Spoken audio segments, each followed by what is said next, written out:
Watch this. I had no idea before coming to this program that I'm going to have to discuss this with your guests from Israel as well, because I have some problems in talking with the journalists from Israel. Please, I'm not going to answer any question or any raised question between these two journalists. Why not? I don't want to. But your countries are at peace, aren't they not? I said I don't want to, not my country doesn't want to. I don't want to. Okay, and why don't you want to? First of all, I was not told that I'm going to have guests from Israel. You should have told me at the beginning in the first place, right? Our aim is not to entrap you. It's just that I just wanted to clearly know why you didn't want to speak to a guest from Israel. All right, so it gives us a pretty good indication. Muslim Brotherhood, they want Sharia, they believe in jihad, and that is their highest order. That's how they were founded. That's their credo. Yeah, I mean, the guy might as well said, I don't want to talk to someone from Israel because he's Jewish. I don't need France 24 to tell me what the Muslim Brotherhood creed is. They are the same. And we are pretending, if we think the Muslim Brotherhood has changed because they have won an election in Egypt, we are just fooling ourselves. It's ridiculous. You know, Pat, the New York Times said that the White House was relieved. Yes, the White House is ecstatic because they were working to make sure the Muslim Brotherhood got in. Because after all... What does that say about the president when they're committed to Sharia, when they called the United States and Bush terrorists? Well, look what the new president was in the first round of voting was going around saying the Quran is Egypt's constitution. He's going around saying, you know, this cold peace will have, today we will honor our agreements. Tomorrow is another matter. And, you know, it's naivete of the first order. That's the real problem. Well, I mean, what it really comes down to is a Muslim here, not too fond of the Jewish people. I'm not shocked. Then again, I've actually read the Quran. This isn't even just about the Muslim Brotherhood, okay? It traces back to the Quran and Muhammad. And people will try and say, well, what about the Bible? The Bible endorses slavery, which just doesn't. Let's go back to Muhammad versus Jesus and compare their lives. Jesus never waged a war, never killed anybody. His dying words, like Monty Python, Castle of he didn't say, he didn't curse the Muslim and the Jewish and Christian people. Two very different lives. I'm not saying all Muslims hate Christians and Jews, but there's a high percentage, and it's because of the Quran. If you read it, how dangerous?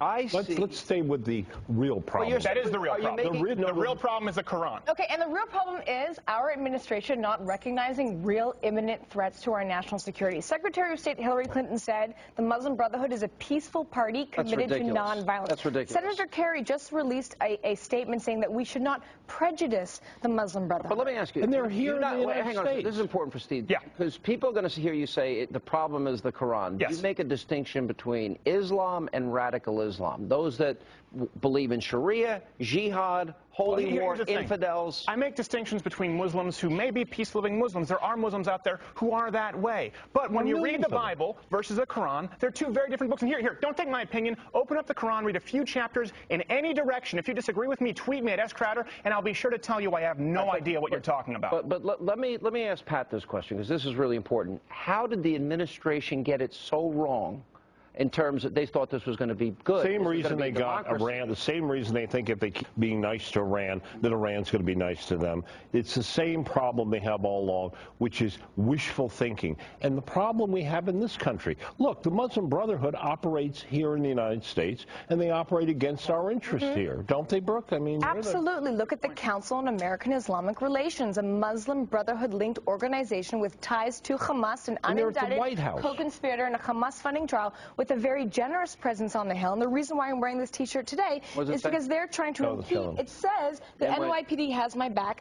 CARE has called for the resignation of Police Commissioner Ray Kelly for appearing in the film The Third Jihad, warning us about what the threat of Islamist terrorism is. That's a Muslim Brotherhood. But they take our freedoms and this is your whole point. They take all of the institutional protections of free speech and an open society and manipulate them. They say they want Sharia. Where are liberals that say they stand up for minority rights? Look what's happening to Coptic Christians. Look what's happening, how women are treated under Sharia. Well, I mean, this is the point. What about gays?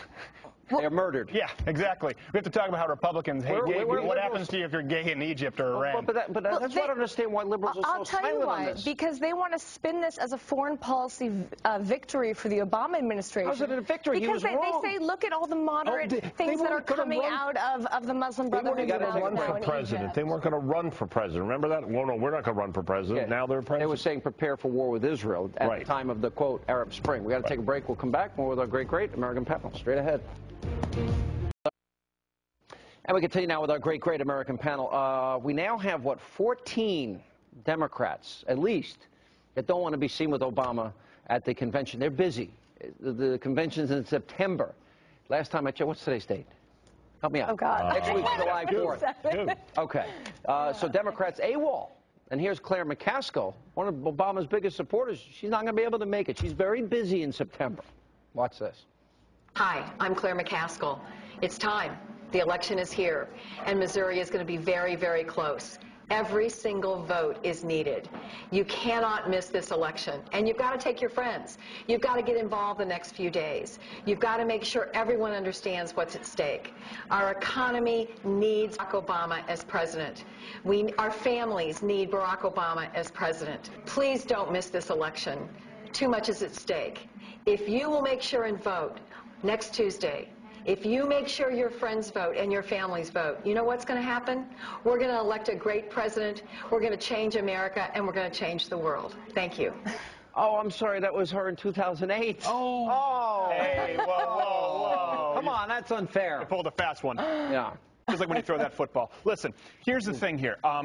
Whether they show up, whether they don't show up, I don't care. The mission's the same in November, which is to get this travesty who refers to himself as Barack Obama out of the White House. And ultimately, tomorrow, I think the excrement, if I will, is going to hit the fan, and Democrats will be paying the price come November. And, Sean, I'm not talking about paying wholesale. Democrats are going to be paying retail. You keep, talking about the health care decision or hold? Yes. Well, I'm talking about both. I'm talking about tomorrow. That's why I said excrement is going to hit the fan, which, again, forgive me. Let me predict, they'll attack the Supreme Court. And then they'll try. Then they'll be stupid, and then they're going to run. We're going to get health care back when the polls show that nobody wants it.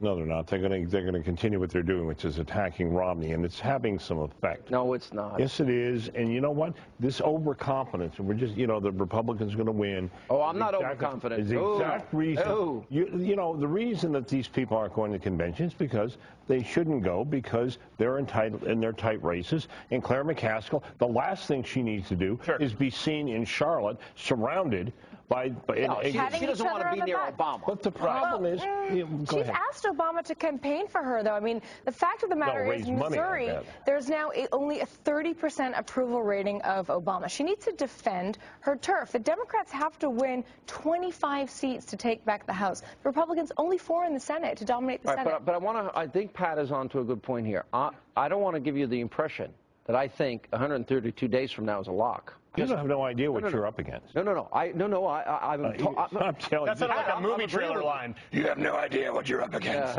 I'm telling you. But I totally agree with you. I think you're right. And anybody that underestimates Obama and the Democratic Party. Look, he has had a month that is so bad, and yet it will be capped off, I suspect, tomorrow by not good news on the health care and Holder. And he is still standing there. Well, we'll see. He's still slightly ahead. I don't think we'll see where the polls really are until October and after the debates. But I got to run, guys. I appreciate. Oh, I'm sorry.